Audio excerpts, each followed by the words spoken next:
It's 11:02. I see that people are continuing to jump on. And we also have some members from the community. So welcome to the Finance Committee. All right, I'm going to go ahead and get started with our agenda. I'm going to review the agenda actually in advance, and then I'll dive in.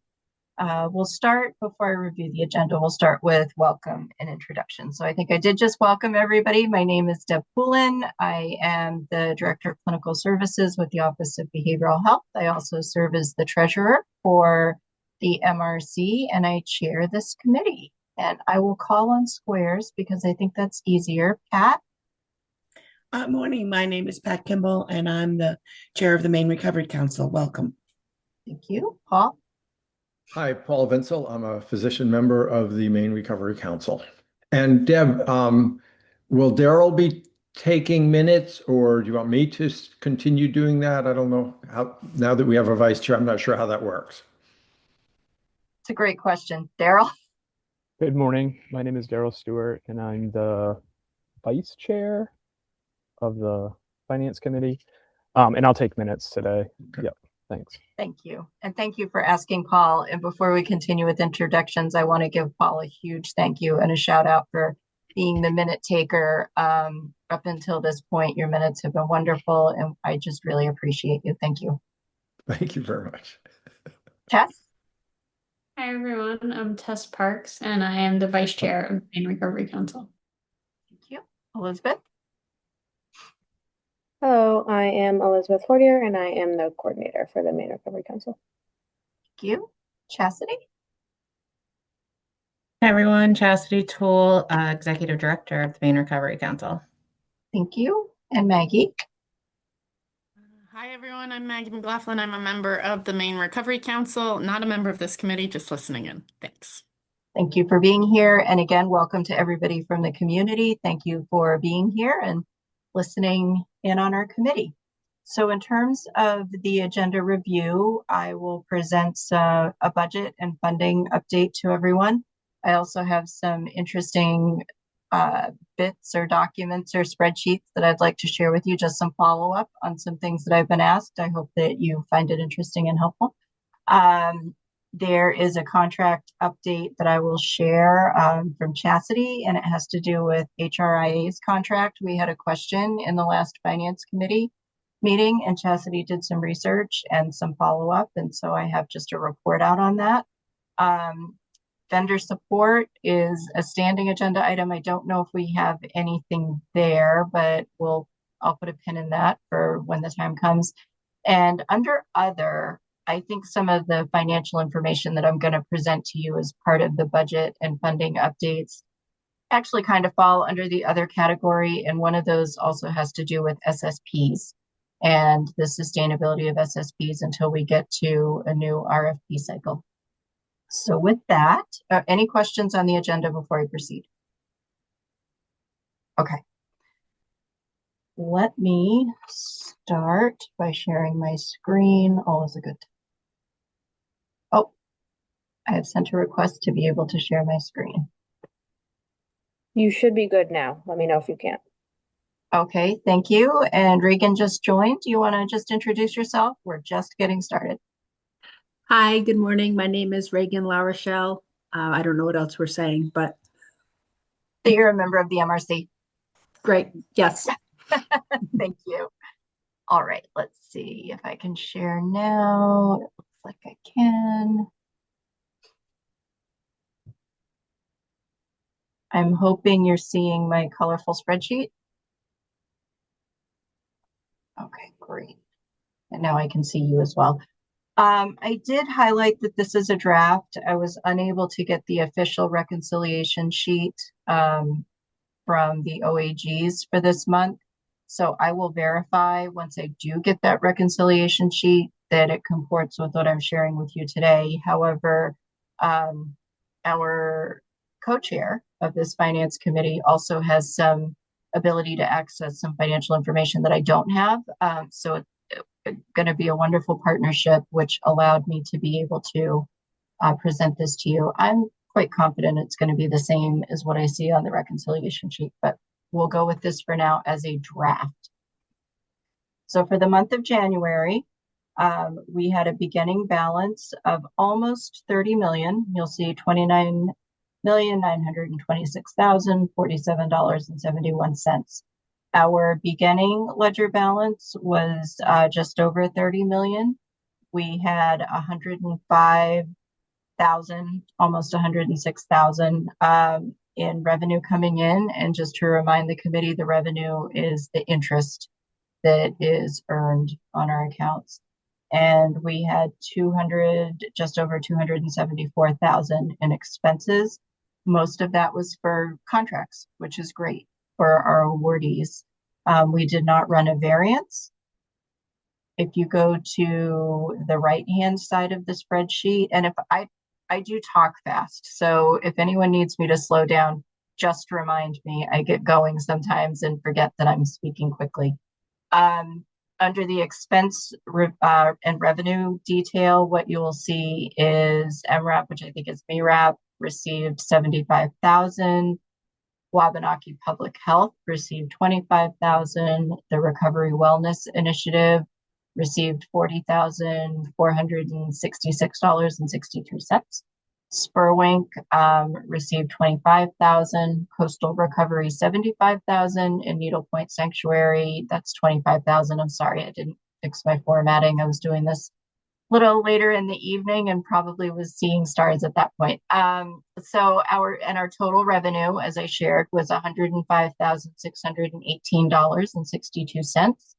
The amount going out to contracts, and that's where we really want to see the money going, was $265,466.63. Our staff expenses were fairly low for the month of January at just over 6,000. And again, stay cap was 2,247, and that fluctuates just a little bit, but not by too much. Any questions on this portion of the agenda and just the report out? Okay. I'm going to move on to the next spreadsheet that I have. Where did they go? Oh no. I have it somewhere else. Give me a minute. Let me stop sharing. I spent a lot of time on these, and if I don't have them, I'm going to be very upset. Give me just a minute.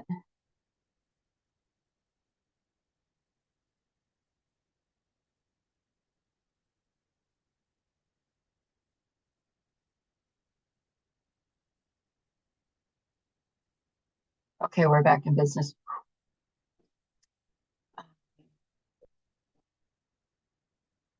All right, let me reshare. I had a moment, but I'm good now.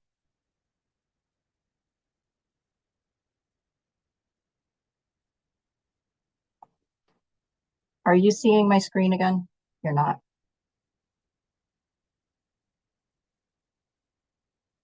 Are you seeing my screen now? Head nods. Okay, great. Okay. So what I did was, if you remember in January's meeting, I showed you our contract spreadsheet that has the different awardees color-coded by which pillar they fell under. And then I did a little bit of diving in to see how much we had encumbered for each of the pillars. So I showed you that for the recovery pillar, we had almost 9 million.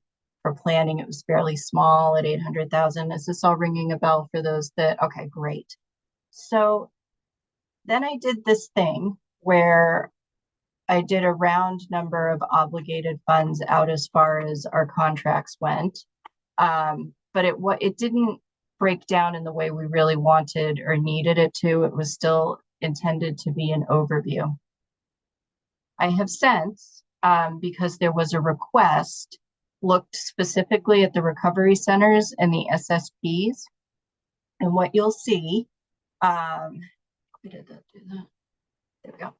What you'll see for the recovery centers, and admittedly, there's a little bit of an imperfect science to this, because I looked at the spreadsheet, I removed anything that did not appear to be a recovery center or did not appear to be an SSP under the harm reduction. So when I say I'm giving you these numbers, do understand that there's a margin of human error. And I would really need to go back through to with 100% certainty verify these numbers, but they're close. If they're not 100% accurate, they're close. And the source of truth, again, was that larger contract spreadsheet that I showed you. So in looking specifically at the recovery services that you'll see here, what we have spent thus far, what we have put out to the recovery centers is just over 4 million. That's money that's already left our accounts and have gone to them. What we have remaining and obligated through the existing contract cycle for these contracts is just under 4 million. So you'll see we still have obligated the 3 million. So this is gone. It's been factored into our budget. This is what we have left that will be debited from our existing balance. If you add the high school, and I didn't know if we were considering the high school a recovery residence or not. This is what I mean by it's an imperfect science. This 3 million, almost 4 million, did not factor in the total amount obligated to the high school. If we factor in the high school, then we have obliged $4,432,378 left to go out for recovery residences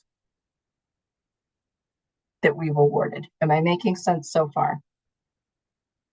I know it's a little jumbled, and I can slow down and give you a chance to look. So this is what we've spent. This is what we have obligated, which jumps up a little bit if we are factoring in the high school. Now, ultimately, we've obliged that money to the high school anyway. It's just a matter of I was asked to look specifically at recovery residences. So either way, that money is going to go out the door and it's obliged. But I just don't know if we want to include it as that. Almost Chastity. So ultimately, what we get back to is what does it cost us in totality to support the recovery residences with or without the high school?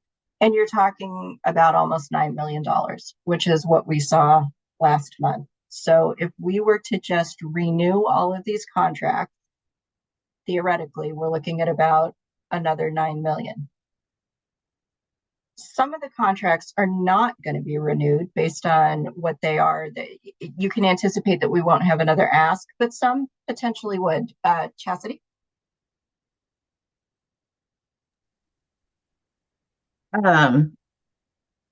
Correct me if I'm wrong, but I think the ask was the recovery centers, not recovery housing. It's a little, I don't know. I wasn't there for it, so I did a little bit of a broad sweep and looked at the project description. So here's a recovery center. Here's recovery support, Larry Labonte Recovery Center. Maine Association of Recovery Residences, I wasn't sure. I wasn't sure, so I included it. So that was a question mark, so I went with it. This one I wasn't sure. Common Space, I believe, but then it's the Navigator pilot project, so I wasn't sure. So that gets into Chastity, exactly what you're saying. I wasn't sure what to include and what not to include. Macaulay was another one where I wasn't sure. So I erred on the side of looking at it more liberally and less conservatively because we don't know, and we need to be prepared for a larger ask than a lesser ask, I think, moving forward. I am happy if we can do it in this meeting if you want, but we can go through the spreadsheet and eliminate those and do a recalculation if we want to do that. I just think that the way the information is right now, we've categorized it in the pillars, and I did remove some, but we categorized it in the pillars, so it's a little bit harder to distinguish exactly what the projects are based on how it's presented now. Maine pretrial services, I probably should have taken out. I know that's not a recovery house. So I could redo it, but I would probably want someone to go through with me because some of them are not as clear as the others. Tess? Thanks, Deb. This is great. Yeah, I also too, and I could be off. I had thought we were going to be potentially looking at just recovery community centers that did not get awarded state funding.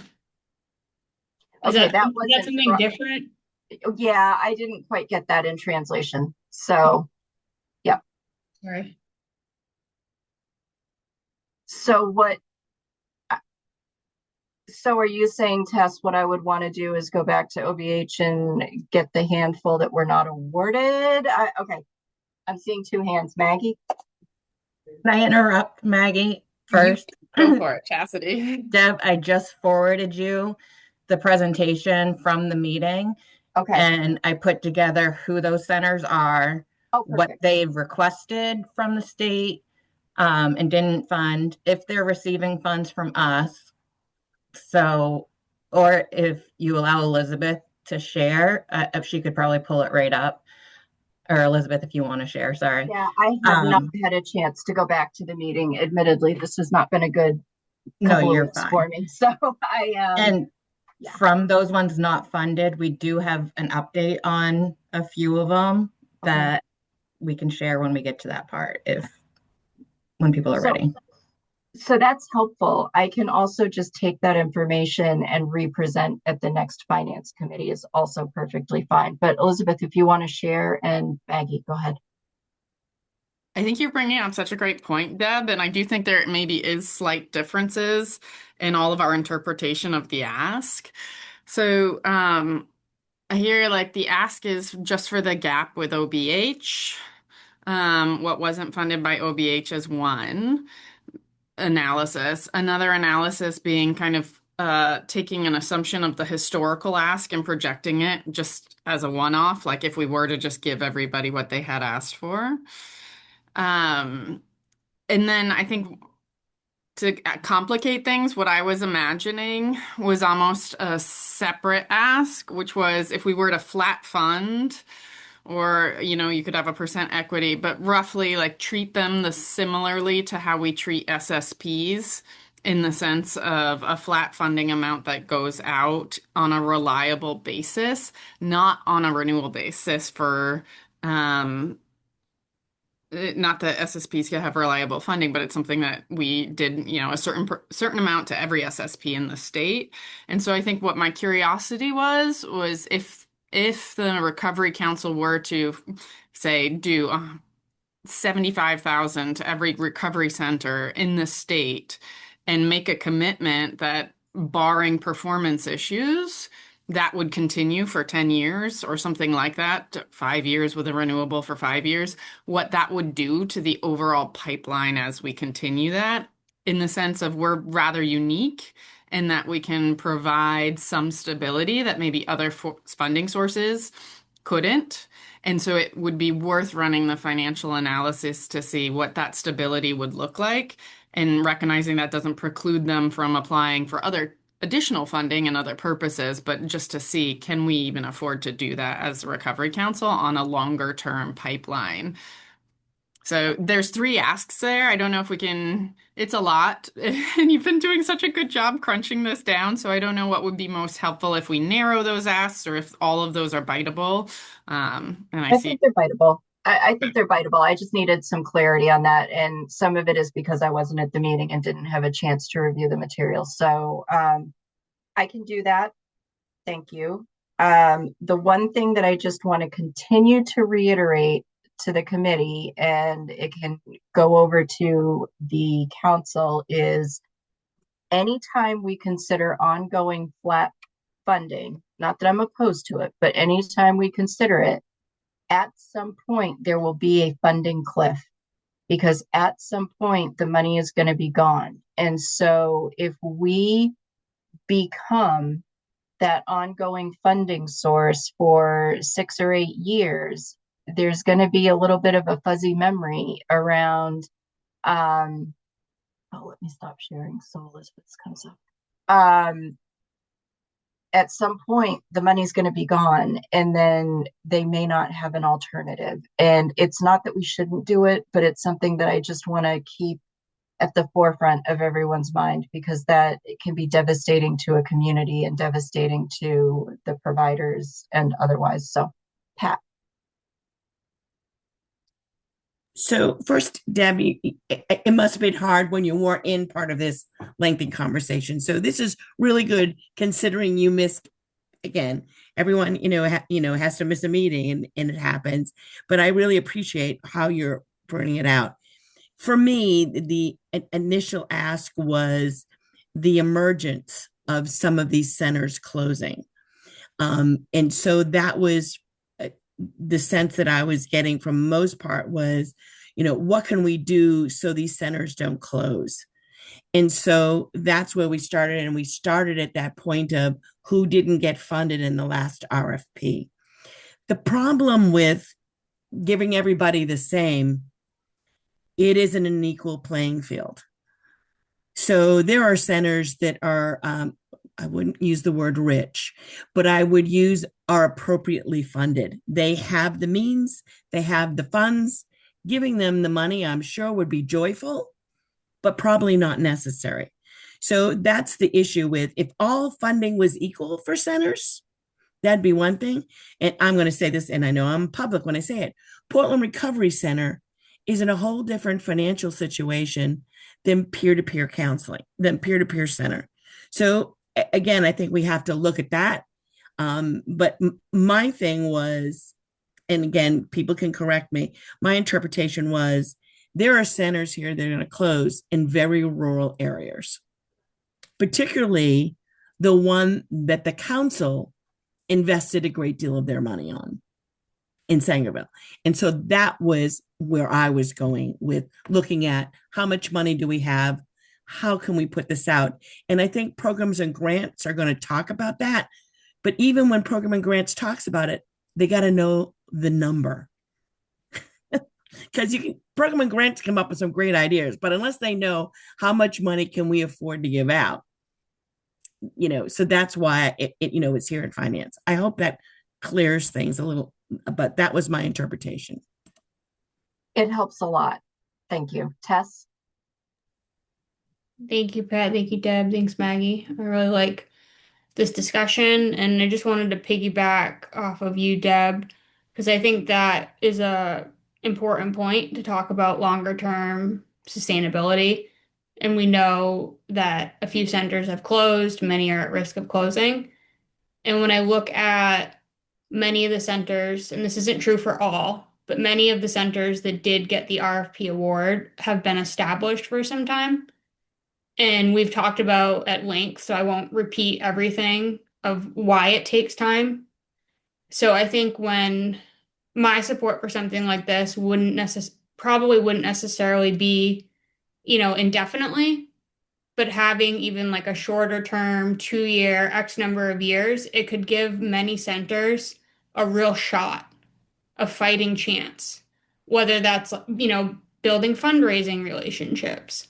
Because I think when a center is so new, it's really hard, and rural, it's really hard to expect that in just a couple years, they would have the resources needed to really be competitive in a state funding procurement process, but also recognizing, as Pat said, some of those centers are the only recovery resource for miles and miles. And I view them as critical and foundational when we talk about what is a recovery friendly community. So I'm really happy that we're having this discussion.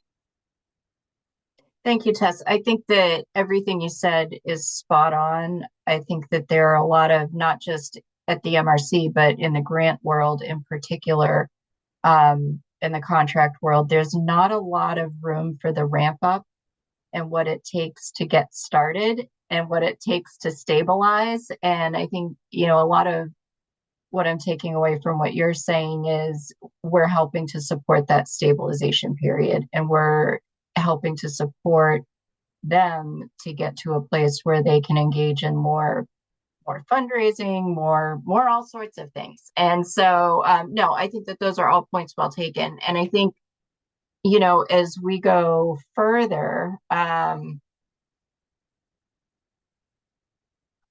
when we get there further, I think that we should be talking too about for funded organizations, what is our role?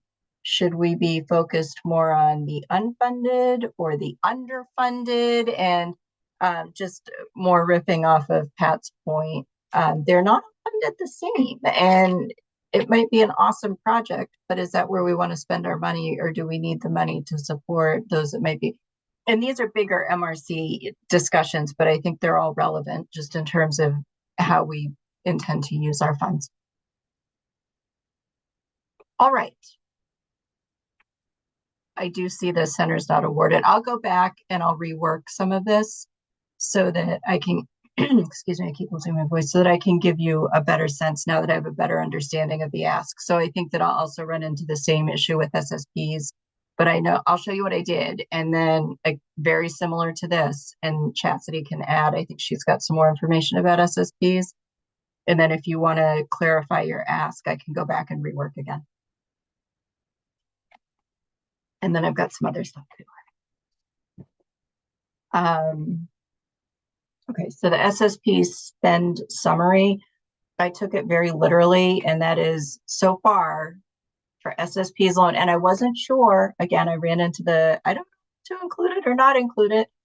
I included the Somerset County risk reduction and syringe service because it said syringe service, so I included it. And if I missed any, it's because it wasn't overtly obvious that it was an SSP. So there may be something missing. But thus far, based on what you see here, we have already sent out the door from our account almost $2 million, and we have just over $1 million obligated to still go out to SSPs per the contract.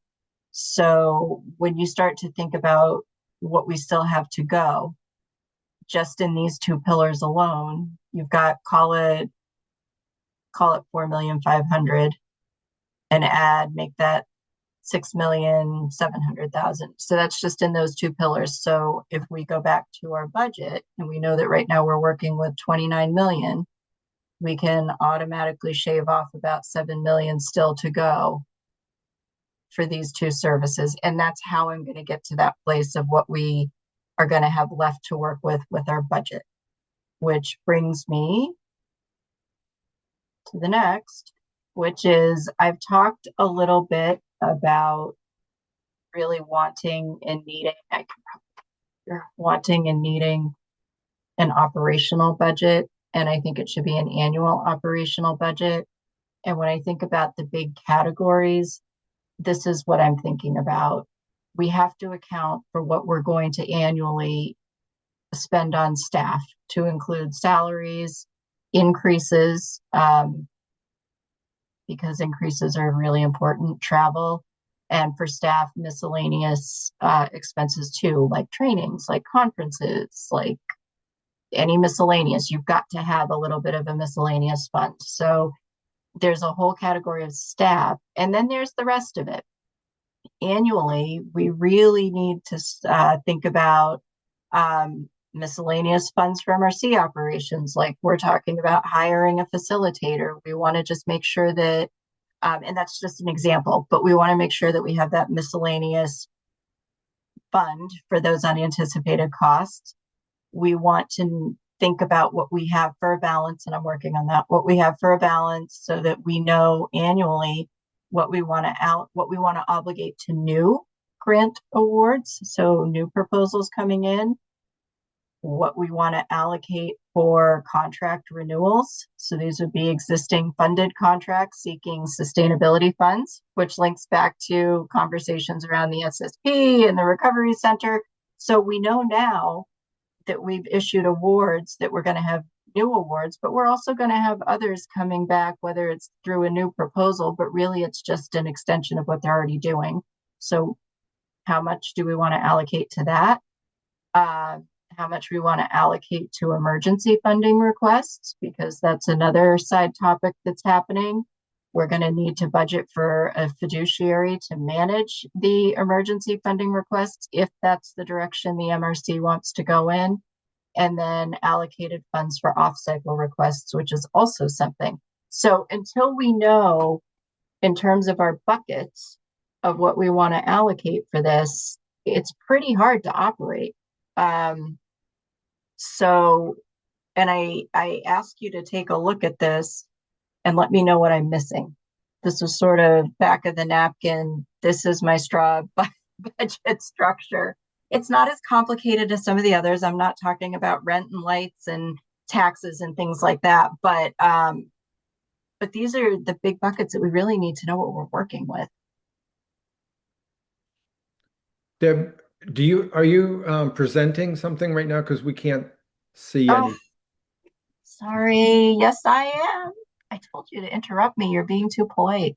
There you go.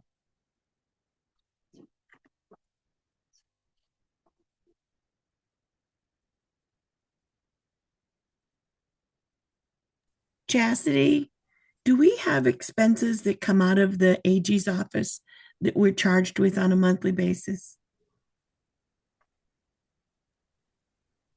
Yeah, there's some, and Deb gets that on all of the reconciliations. Okay. I couldn't tell you what all of them are because I don't generally see them. But we do have some expenses that we have to pay the Attorney General's office for services. Yeah, like the public notice fees and like those Okay. types of things, subscriptions. Paul? IT. I think that's part of the state cap. I think that that's rolled into state cap, which is part of it. And I think the AG fee is also rolled into that, but I'll verify that with Brendan.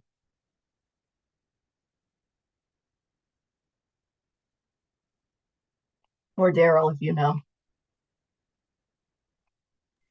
And I'm assuming, Deb, in this, the contract to help us manage the contracts, that will be in this budget, right? Yes, it would have to be. Thank you. That's along with the fiduciary, but I don't know where I would want to put that. I think I'll put it under staff.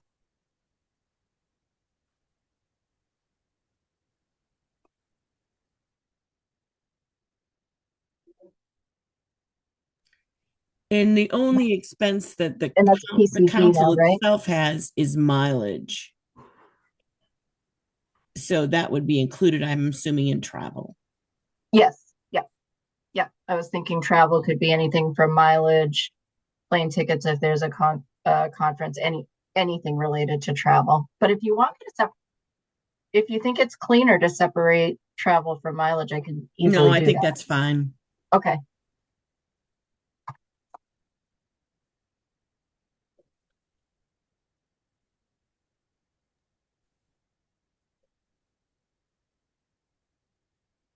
Maggie? I think the sorry, I'm blanking as I started. Anyway, if this was a question of kind of which categories need to be in there, the only other thing I was thinking of was the strategy discussions and the needs assessment. We haven't really tackled how to do that, but I'm not sure if that's you've got that under the operations. Great, thanks. Yeah, kind of that miscellaneous, because those are the sorts of things that we don't know we need it until we know we need it.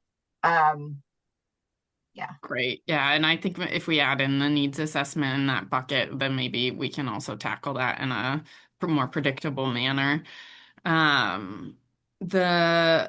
Ultimately, if the AG's number is pretty small, I think that should be something in the back of our mind fundamentally. The amount of supervision that we get and supported by in terms of some of that financial side and the contractual side. While it comes with very specific challenges, also maybe saving us a considerable amount of money versus outsourcing that to a firm, or if we were to break off on our own. Paul? Deb, thank you for putting this together, and all of these details are going to need to go into it.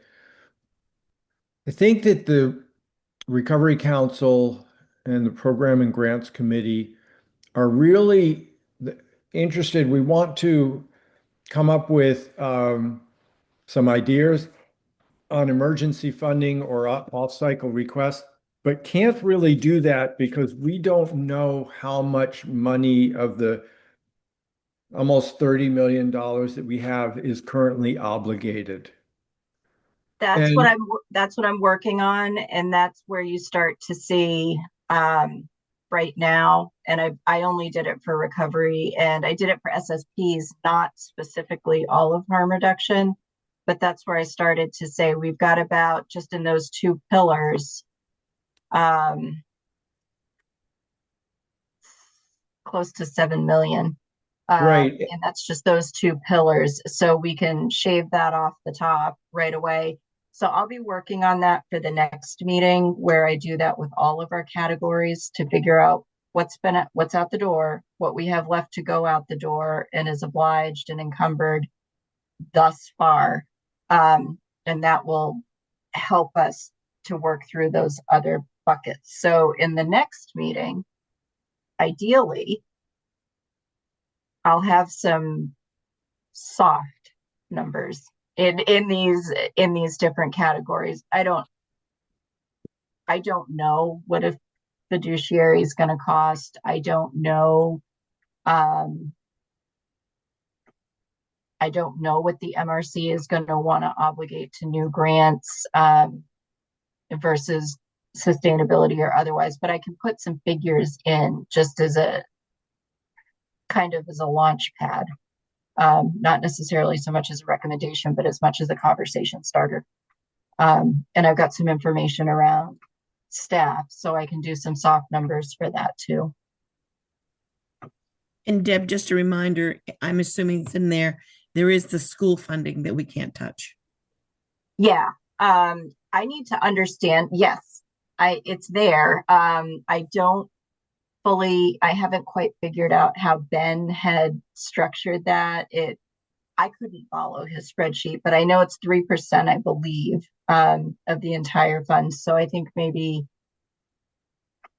I don't know. I'll talk with Daryl a little bit about how to do that. I don't know if I should take the total balance and consistently reduce it by 3%. I'm not sure. I'm not sure, but yes, it's definitely there in my mind. Paul? Deb, thank you. I don't think that we should put anything into line 11, line 13, line 15, or line 18, because those are decisions for the Recovery Council, but they won't be able to make those decisions until we have that, what's the total amount we have obligated. And my concern is that if we wait till the next meeting, we're going to have recovery centers that are going to fold in the meantime. And what I'd like to see, is there anything that we as members of the Finance Committee can assist you to help develop this operational budget so that at the next meeting, we have a knowledge of how much money we have and how much is already obligated? I'll start with no. I don't think there's anything that the committee members can do. I think, yes, I can tell you how much we have still to go out that's already been promised for the contracts based on the spreadsheet that I've been using as the source of truth. What I won't be able to tell you, well, and I could do the salaries. I can do guesstimates on the increases. Basically, I can do staff. I can do still to go out. I can talk with Chastity about the contract management. I can do a placeholder for the AG and the school set aside.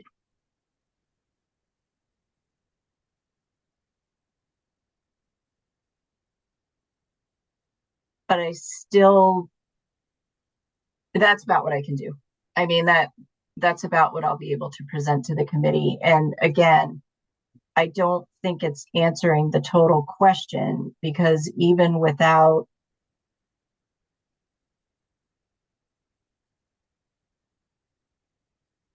I mean, I feel like all of these lines need to be factored into what we would determine we want to do for the recovery centers.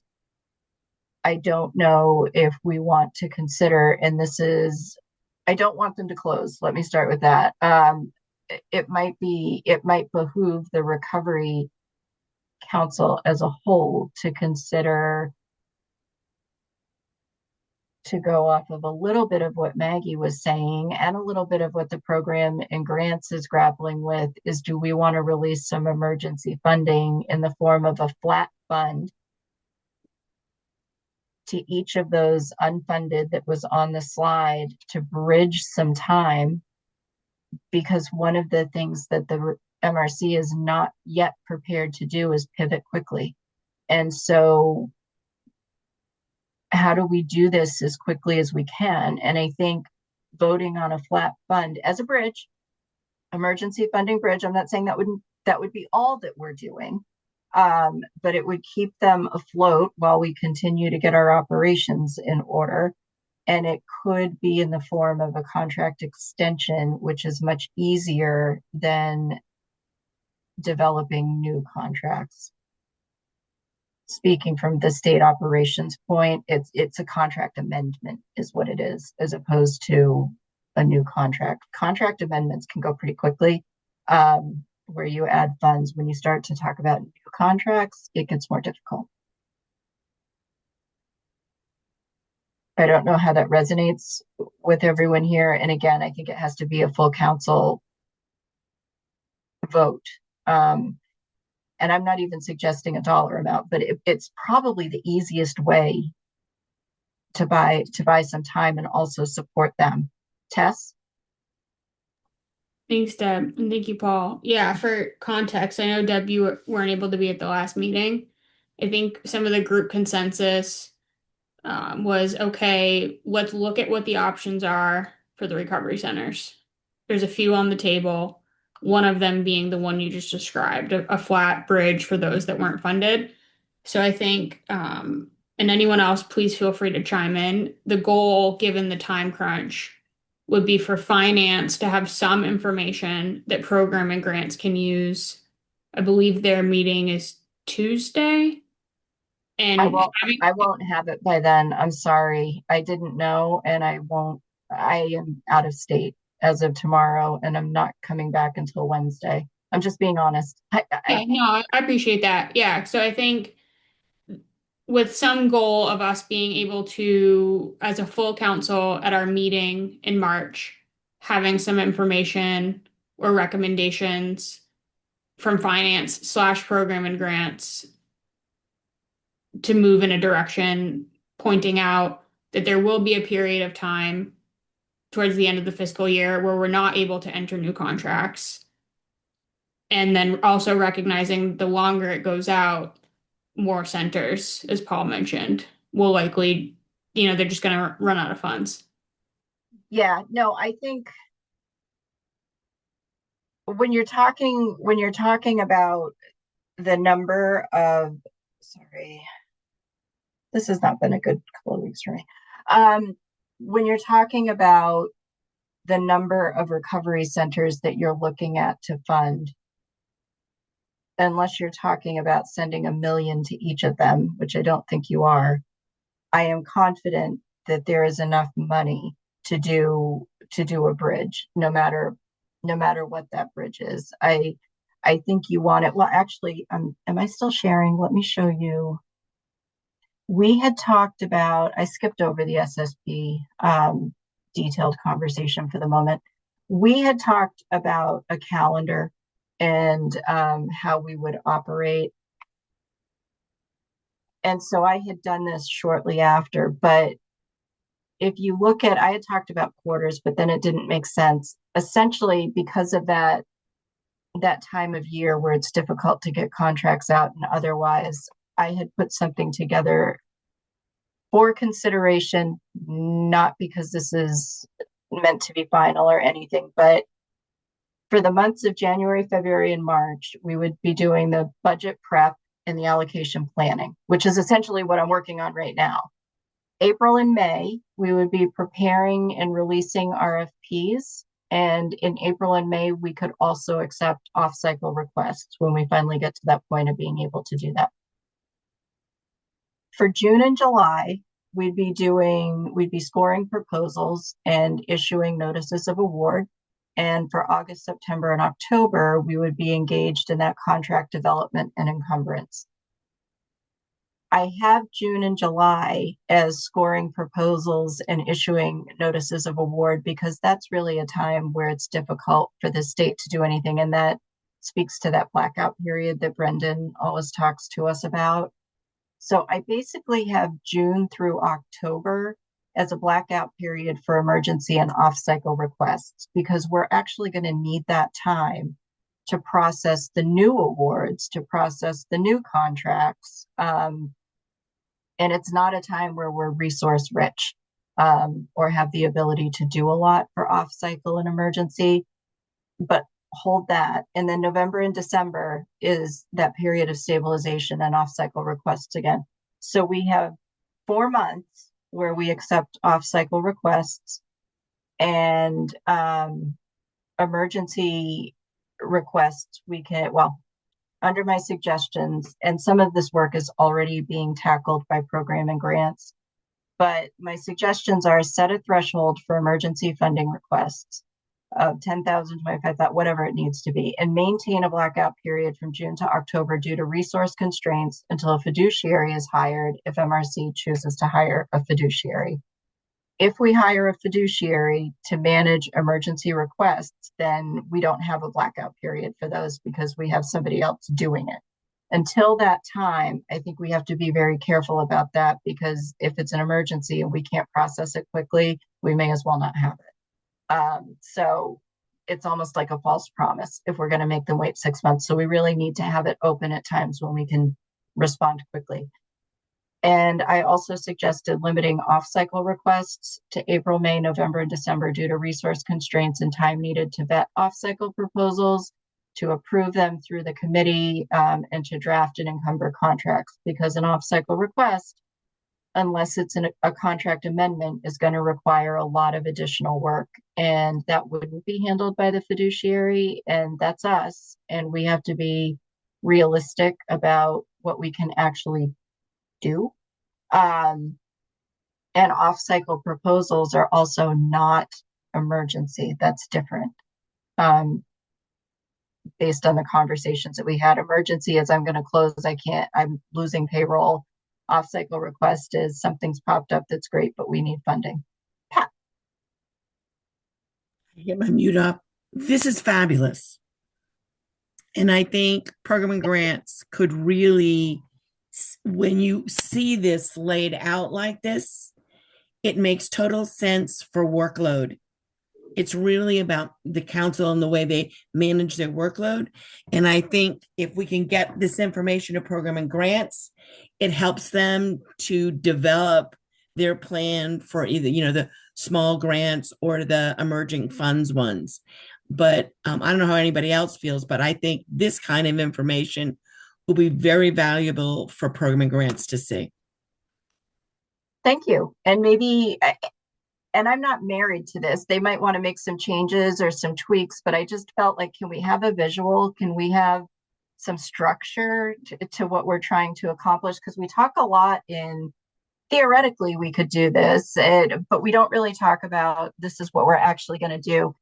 And I also think that this will help our communities to know when they have the opportunity to request funding, what that funding request is going to be. So it's not just structure for us, it's structure for them. So that they know. I think they need to be aware of that. So I am happy to send that. The other thing I was thinking, as I was going through this in the back of my mind, I'm thinking in terms of Tess, your request for program and grants, I won't, or maybe it was Paul, I won't have the full budget available for Tuesday, but what I could do is put something together before the full MRC meeting, and share it with the finance. I don't know how to do this. I was going to say share it with the finance committee, and if there's the public piece too. I don't know how to. Basically, what I'm saying is I want to be able to give MRC council the opportunity to maybe take a look at it to talk about in the full council meeting for efficiency. If that can't be done, I don't know. Can that be done? Yeah, I get Brendan fuzzy just on some talked of the about this rules. the other day. You can send it out to people and just say, hey, we're going to talk about this at the next meeting, so they have Okay. it and can review and be prepared, just not the suggestions back and forth Okay, via yeah, email. so I can definitely do that and get something together before the full council. I can get something together probably by the end of next week. I just can't do it by Tuesday, unfortunately. Sorry.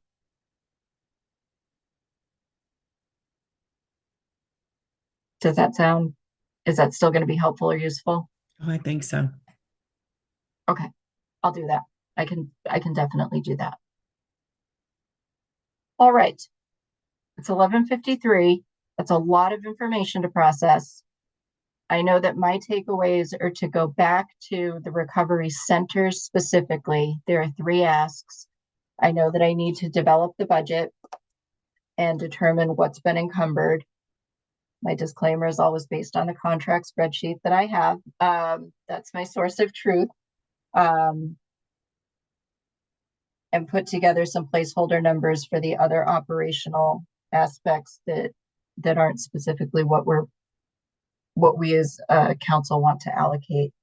I will send my little calendar to Joe Everett for the program and grants, and everyone can feel free to make changes to it as necessary. I would just say the one piece around the blackout period is specifically related to when the state is very busy and they just can't process for other reasons. So we just want to stay cognizant of that.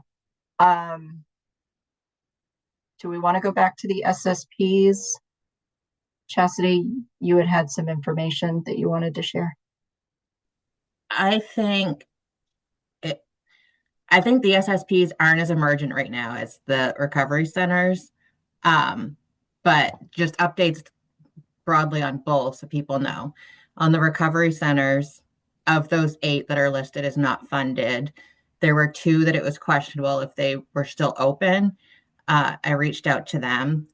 Peer-to-peer, they said they are operational, but it sounds more like operational building back up in hopes of having a place and open, and as opposed to like fully operational the way we would think about it.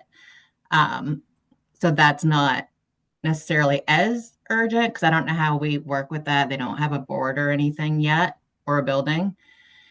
And the VOA one, Project Connect, they technically closed the recovery center, but they're still operating on a smaller capacity, like doing coaching and stuff in the area. Separately, we have a contract with them for a recovery residence in Scarborough, which they've reached out previously. They haven't been able to hire, and they were looking at different options. They would like to meet to see if they can pivot the money from the recovery house to basically what's left over of Project Connect and doing more of the recovery coaching stuff. So as far as recovery centers, I think those 2 aren't necessarily in the picture for what you're figuring out here, but there will be a separate conversation in over the next month or so about that VOA contract specifically. So that has us down to 6 centers, I think, to figure out. Okay. On the SSPs, we have figures from the CDC of the breakdown of what their funding stream looks like through 2027. And what they're expecting is at risk. And right now we do fund all the certified locations. That one that you questioned, they are the only one that has a different amount than all the other centers from us because they were in the grant. So when we discuss them going forward, I think it's 19 sites total. We would just want to look at making their amount to be on par with everybody else's instead of where they're at currently. But I think that can be a next meeting instead of right now looking at SSPs because none of those are up until the end of this year. Okay, so I'll focus most of my energy at this point on developing a budget and putting together some different scenarios for the recovery centers so that we can move quickly. And I just want to clarify, Chastity, when you say end of the year, that's calendar year? Calendar year. Thank you. Yes. Yes. Paul? You're on mute. You're on mute. Thank you, Deb. Chastity, that was great information. And if I'm going to say something, correct me if I'm wrong. So there are 6 recovery centers that are currently operational, but did not get the state funding that they had requested. Do we have the number of dollars that each one requested from the state? Would you be able to have that for us at the next meeting as a round number, say, I don't know what it is, 120,000? That spreadsheet that we went over in the last meeting, it's in there. And I'm Okay. going to send that with the updates to program grants. So you have it all for Tuesday. Okay, good. And we're waiting to hear back from RWI clarifying what the amount was they need, since that was one that we questioned how much they actually needed. RWI is the one in Slingerland? Okay. Sangerville, yeah. And they're one of those ones that is operational but did not get funding from the state. Isn't that correct? Okay.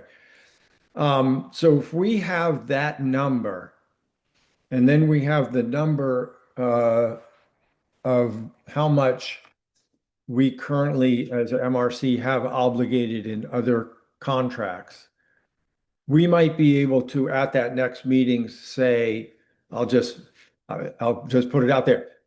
Give all 6 of these the amount of money that they requested from the state.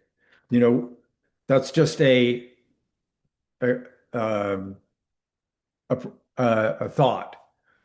But we would have the information then to make a decision on a proposal like that.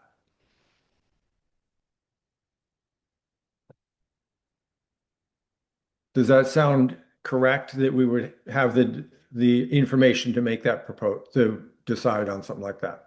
That's the plan. Okay, great. That's fantastic. We are at the noon hour. I know people have to jump off. Just so that I'm clear, because I misinterpreted some of the asks.